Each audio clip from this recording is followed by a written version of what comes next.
Greetings, friends, and welcome to the woods.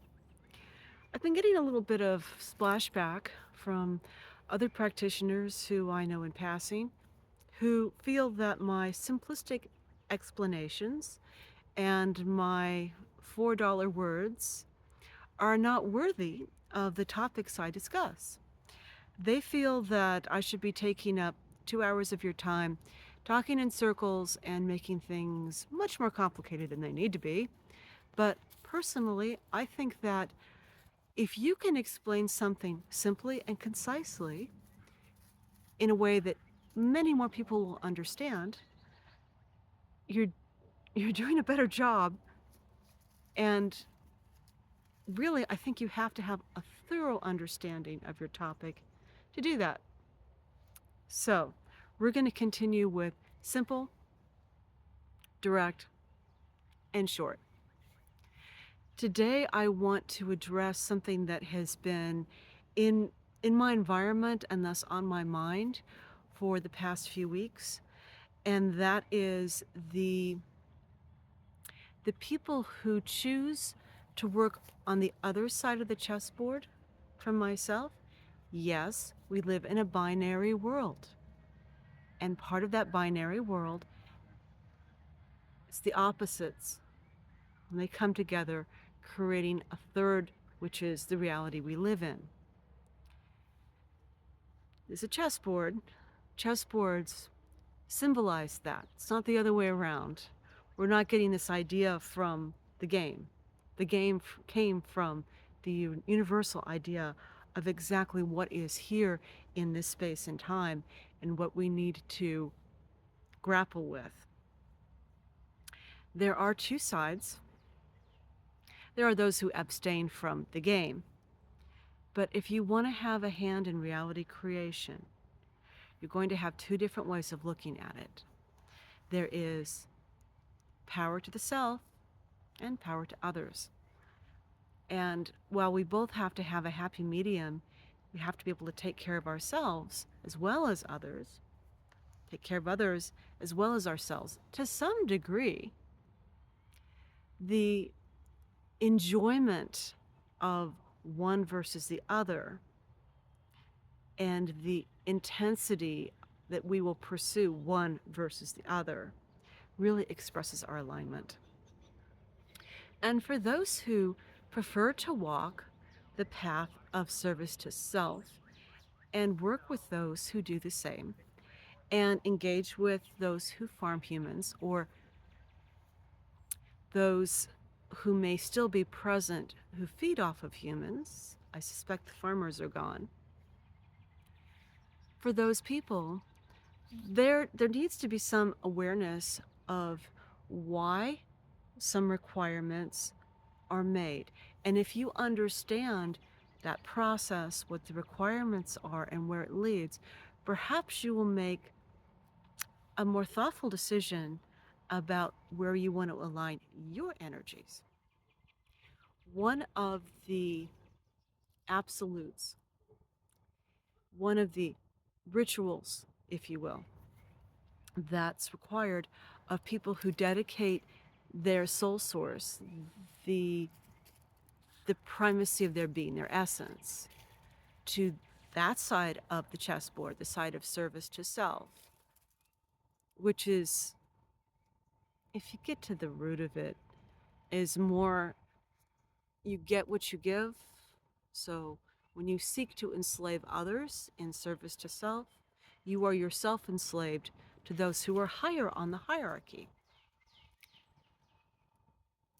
There's no real escape from it. While people make that choice for the security and the rewards that they receive, in essence, you are simply reaffirming that there is a ladder, as opposed to the idea that we all share and work together, each to our specialties, each to the particular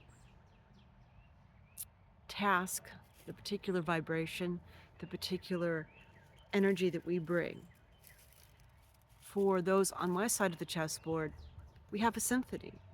Yes, there is a conductor, but the conductor is no more or less important than any member of the symphony, because without each member, you don't have that full range of beautiful sound that creates the melody of life, the song of life, as opposed to the other side of the chessboard, which has a hierarchy, a ladder that you go up, fewer at the top, more at the bottom, and your dedication and your effort and your will can push you up the ladder by pushing other people off of it or utilizing them if they're all the way at the bottom. Exploitation, figuring out how best to get them to serve you with the minimum amount coming from you to them. One of the rituals required for that side of the fence is a sacrifice. They're very big on sacrifice. Sacrifice means to make things sacred. Okay? The other side, my side of the chessboard, we also sacrifice, but we do it in a different way. For us, sacrifice means moving out certain things into source, making them sacred, and then bringing them back in. So you might sacrifice a bad habit for the sake of a good habit, transform the bad into something useful, and then you can own it again. There's no net loss, there is simply an expansion and growth in that process.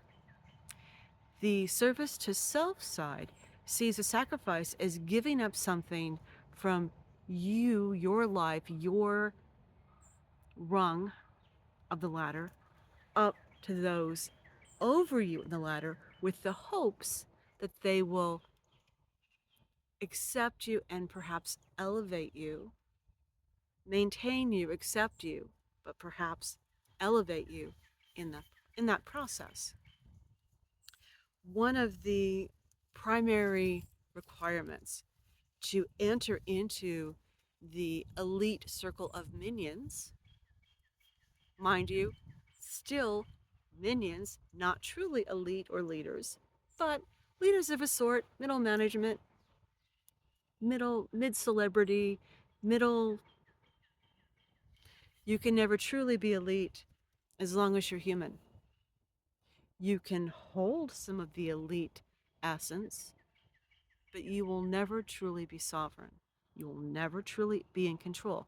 Thus, you are as safe as you can make yourself by aligning with those who exert power and dominance.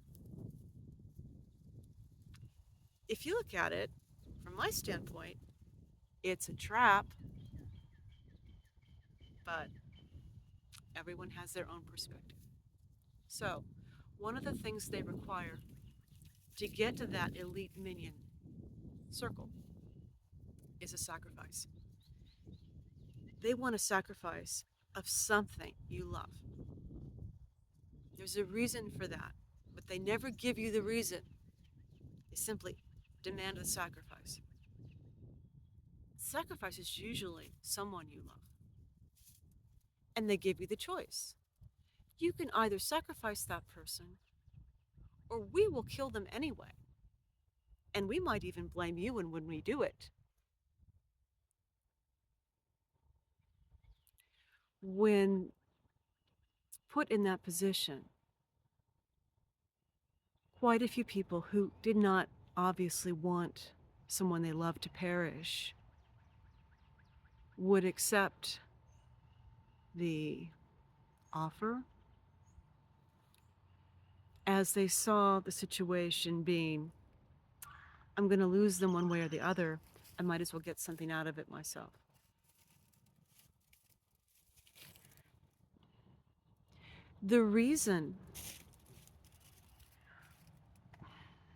The reason that this requirement is presented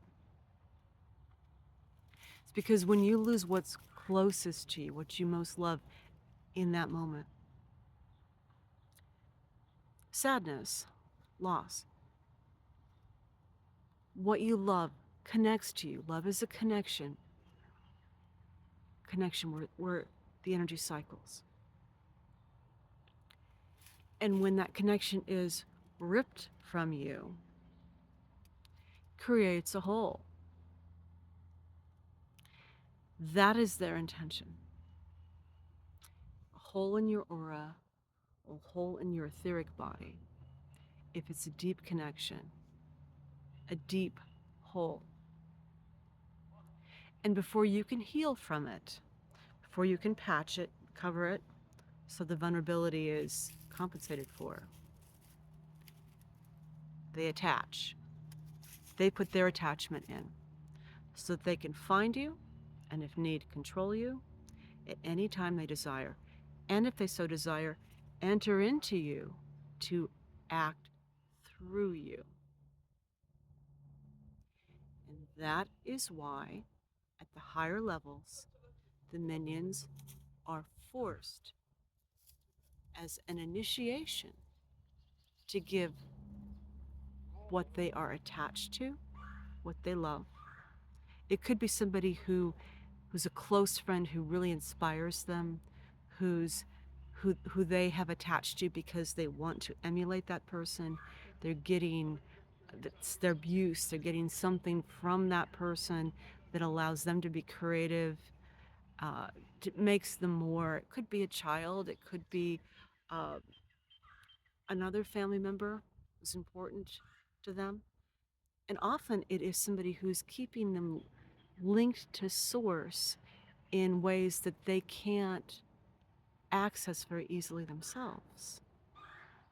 And those who are enchanters or shapeshifters often need someone to be their external empowerment to source because they're not as strong and vital in holding that particular space. And so having somebody who can help them with that is critical to being able to maintain a relationship with source, even though, it's not purely them. There are some people who are very adapted to contacting that through others. If the other side of the chessboard, if they can see who in that person's life is the most vital to them, who they love the most, what will hurt them the most, and especially if that vital person is someone that they can feed off of themselves, that they can take that energy into themselves to make themselves stronger because they're parasites and that's what they do. And by forcing their new minion to accept responsibility, take the life of that vital and often innocent um, stand in source person, get their minion to take responsibility for that. It alleviates much or all of the karma that they would have taken on, the backlash from the universe that they would have taken on for taking that person's life. They're pretty good at manipulating other people to do their dirty deeds.